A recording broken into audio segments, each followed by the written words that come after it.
কিরে বল্টু, খাসি কাটতে পারিস? না স্যার, আমি পারবো না। কেন, কি হয়েছে? না মানে স্যার, খাসির নাম আমি দিয়েছি স্যার। হ্যাঁ বল্টু, তুই কুরবানি মানে জানোস? হ্যাঁ স্যার জানি। বলতো তাহলে গুছিয়ে। সকালবেলা পোলাও মাংস, দুপুরে কাচ্চি, রাতে বিরিয়ানি।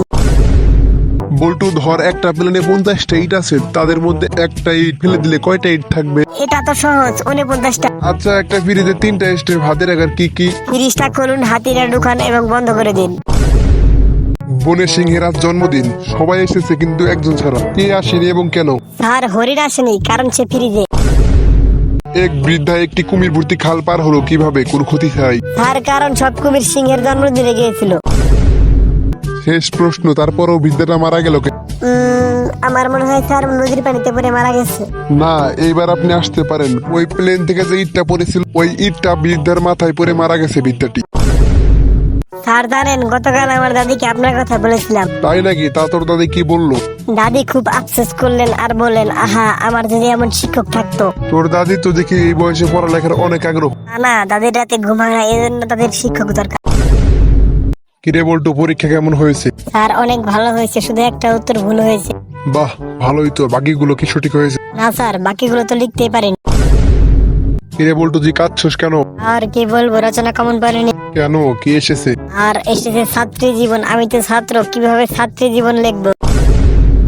কিরে বল্টু, টয়লেট থেকে এত দেরি করে আসলি কেন? অন্য কেউ টয়লেটে যাবে না নাকি? না স্যার, অন্য কেউ যাবে না, কারণ ওরা ভালো করে পড়ে আসছে। কিরে বল্টু, তখন তোকে অঙ্ক টিচার ডেকে নিয়ে কি বললো? বলেন তোমার জন্য একজন ভালো অঙ্ক টিউটর রাখ। তারপর তুই আমার কথা বললি না? মানে স্যার, আপনি যেগুলো অঙ্ক করে দিয়েছিলেন সবগুলো অঙ্ক ভেলছে। বলতো বলতো, ঈদের দিন কি করা হয়? স্যার আগে কুরবানি, তারপর ফেসবুকে ছবি পোস্ট। দুর্ঘটনার সময় কি আপনি কি সেখানে উপস্থিত ছিলেন? হ্যাঁ ছিলাম। ঘটনাস্থল থেকে আপনি কতটুকু দূরে ছিলেন? 40 ফুট 9.5 ইঞ্চি। এত নিশ্চিত হয়ে কিভাবে বললেন? গছ ফিতা দিয়ে মেপে রেখেছিলাম, কেন? কারণ জানতাম আপনার মতো কোনো একজন এই প্রশ্নটাই আমাকে করবে। উকিল সাহেব, আমি আমার প্রতিবেশী হিরালার কাছে 10,000 টাকা পাই, কিন্তু সে ফেরত দিচ্ছে না। আপনি যে তার কাছে টাকা পান, এটার কি কোনো প্রমাণ আছে আপনার কাছে? না, নেই তো আমার কাছে কোনো প্রমাণ।